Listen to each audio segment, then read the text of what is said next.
เอาไม่น่ามันนะ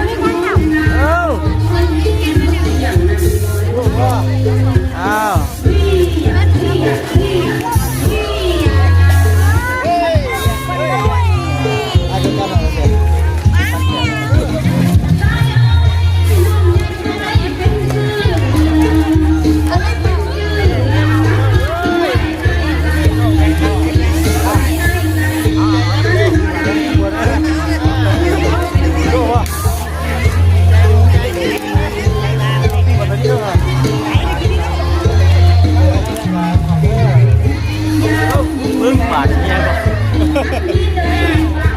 ไอ้โว้ยมาจักบอกว่าเปลี่ยนมามาเปลี่ยนมายังมีลูกมาเปลี่ยนมาไอ้จะเปลี่ยนมา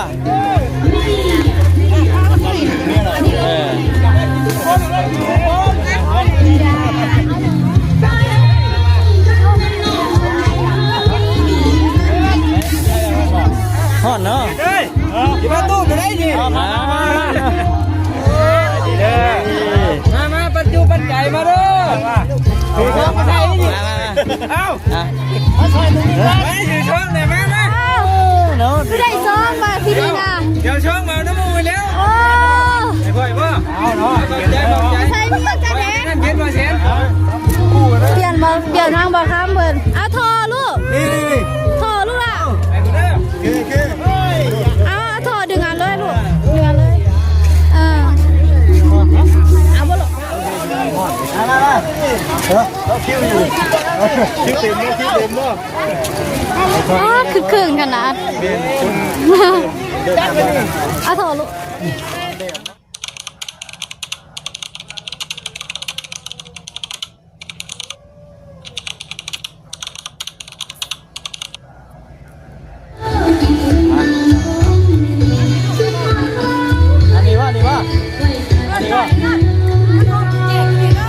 เลย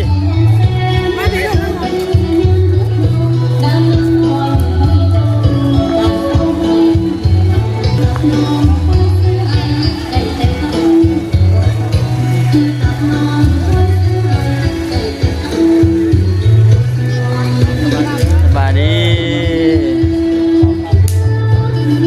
โอ้น้ำแข็งยังมาเริ่มเปื่อยไปไหนเนาะพอดีเย็นปะเย็นแล้วเย็นแล้วบัดคอยมาเชียวรถเข้ามาบ่ให้เข้ามาได้บัดคอยเชียวรถจักเข้ามาบ่ให้เข้าเจ็กท้องเชียวโอ้ยเลื่อนมาเวียงอยู่อย่าแล้วเข้ามามาเจ็กท้องเขานั่นแหละตายแล้วเป็น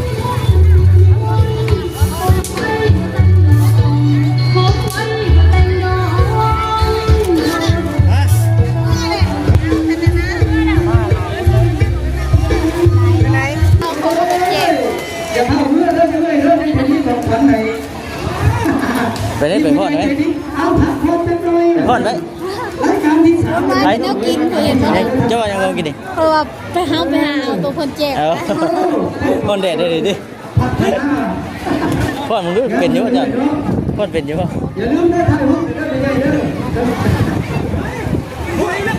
เชลี่เชลี่เอาไปพ่อนนะฮะกับไปก็ได้ยังกับได้รางวัลบ่ได้รางวัลเสิร์ฟไปคือนุ๊กแอนนี่ได้เห็นไปนะแต่ไม่ใช่ว่ารู้เรื่องไม่ที่นะทุกยู่ส่งเสริมหน่อยครับแล้วอันนั้นบอลเพิ่นแจกจะแจกเรื่องเป็นคณะศิลปะวรรณคดีจากสถาบันนี้สังคม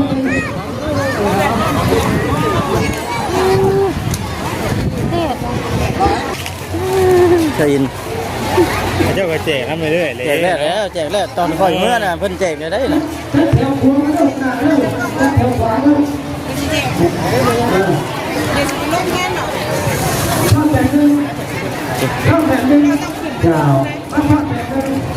เขาเข้าใจปฏิบัติครับทุกทีมงานในว่าทุกคณะมาจากทุกข้อทั้งโครงการบาทเยี่ยมบาทก็จะขึ้นเทิงบ่เช็คได้ก็ได้เนาะไปเข้าสู้เลยได้ได้บ่เนี่ยจ่ายไปน้ำเลยบ่จ่ายไปน้ำเลย แบบนี้เนี่ยมันจะงอได้ปานใด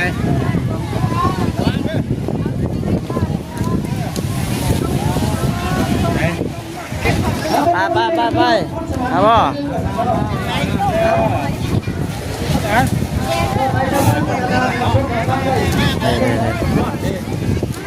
ปเอาน้ำเด้อน้ำเย็น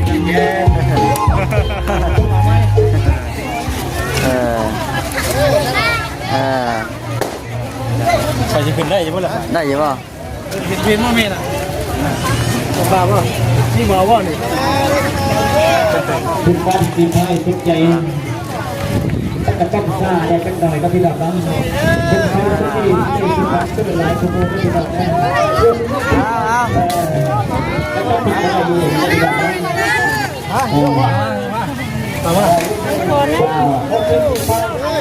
แล้วก็ต้องเหลืออีกก็ได้แล้วก็อีกก็ได้ก็จะต้อง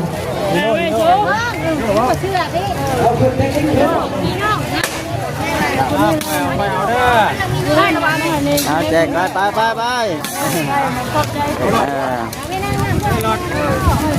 แจกน้ำโธ่ไอ้กดดูดน้ำออกจากหนองวะดึงคอเลยจ้ะน้ำวะได้แล้ว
อยากกินน้ำเลยเนาะ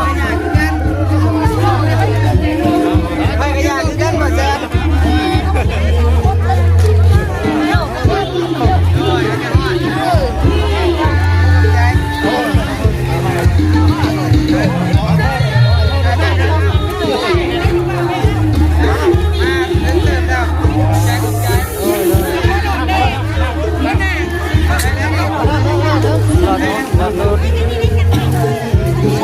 สบายดีเหรอสบายดีคุณนะสบายดี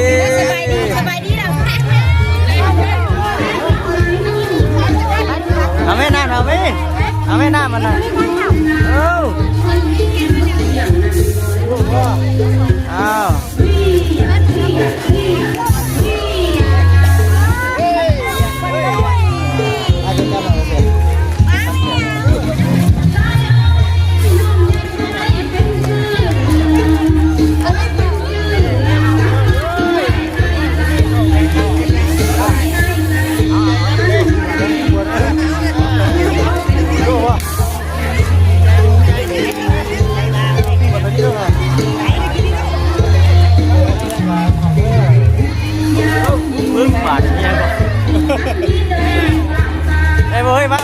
จังบอกว่าเปลี่ยนมามาเปลี่ยนมายังมีเรื่อง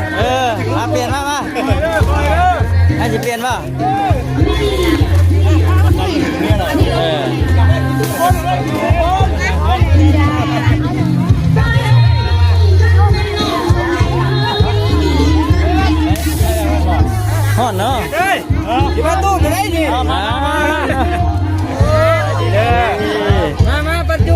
มาเด้อ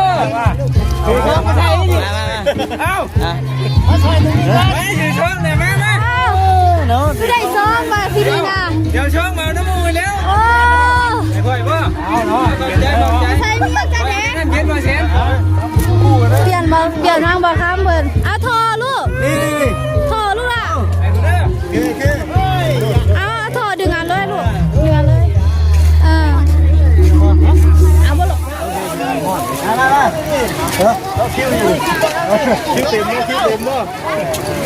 อ๋อคือครึ่งขนาดเอาทอลูกเอาทอมาเลยเนาะ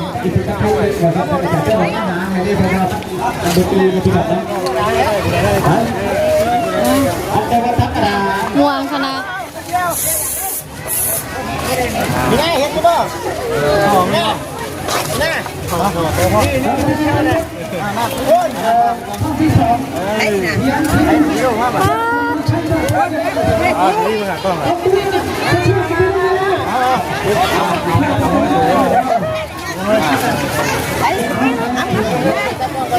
ตั้งไว้รถบ่ตั้งไว้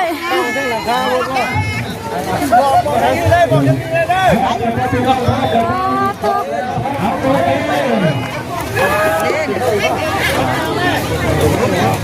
ทุบพึกขนาดเกณฑ์แล้วเลิกเกณฑ์แล้วเกณฑ์แล้ววันลูกผ้าลายเลยเจ้าประเภทบ่ย้อมเลยย้อมแล้วบ่ย้อมเลยอันนี้เจ้ากี่เด็กบ่เอาเจ้าคือบอกเอามาให้ข่อยดิตรงนี้ชอดูน้ำเลยแล้วไม่เขาสิน้ำถอดเด้อ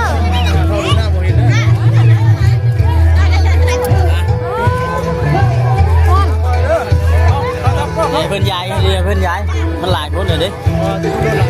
มันหลายคนเลย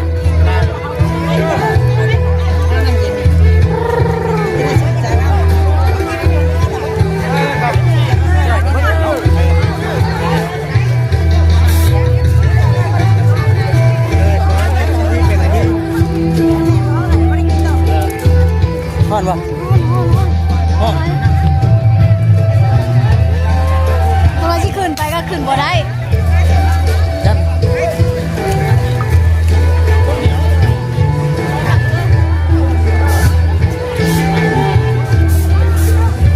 ลูกค้าเก่งอันนี้นี่เนาะขายดีขนาด ขายดีแท้คือขายดีแท้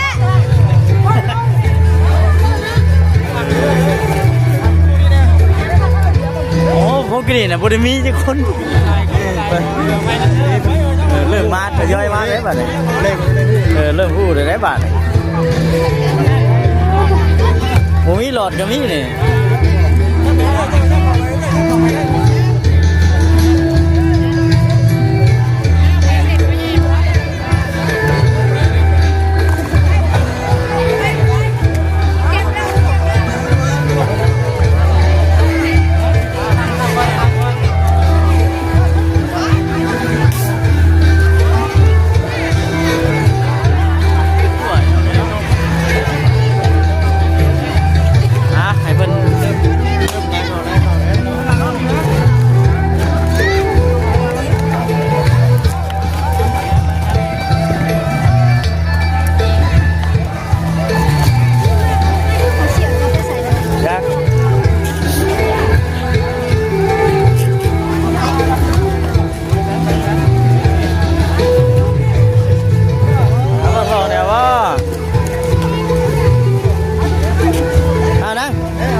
แจกท่อเขานะเอ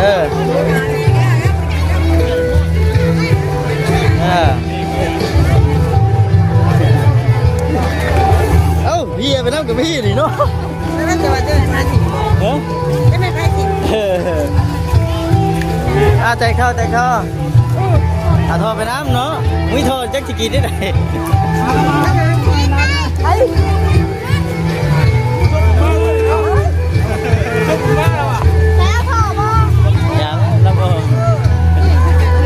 ไผ่ใครวะไผ่เชียนผ่าปะ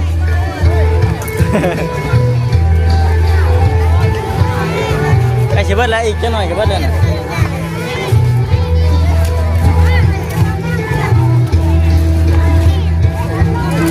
กูเต้นก็เต้นป้าแดดครับ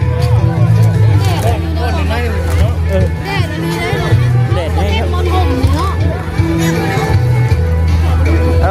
ไปไปอาโทไอ้ท่อดูดน้ำ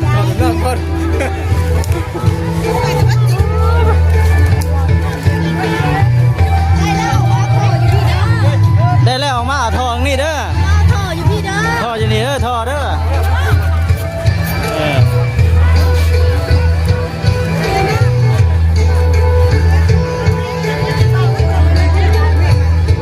ไปไหม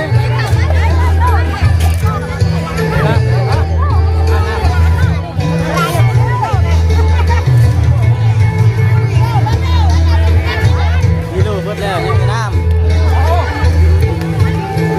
ท่อเลยท่อ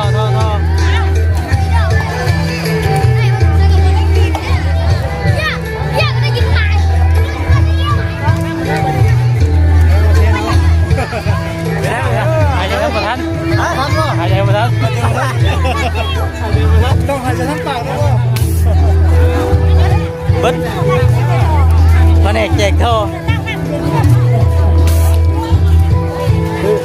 มันเบิดดีด้วยเลยโคตรแกกจางได้ปะเบิดละ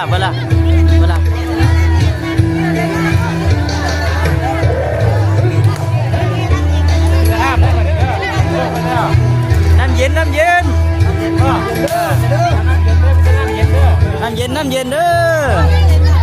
ดีโลมาแล้วเดี๋ยวน้ำ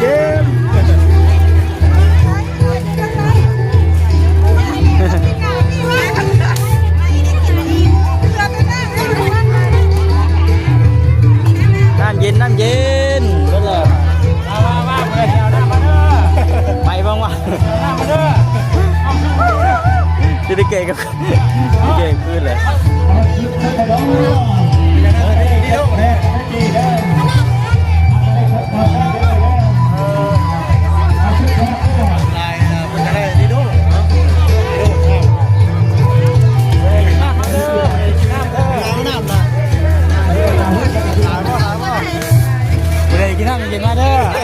ค่อยได้ดีโลเย็นเด้อเปิดเลยครับเบิ้ล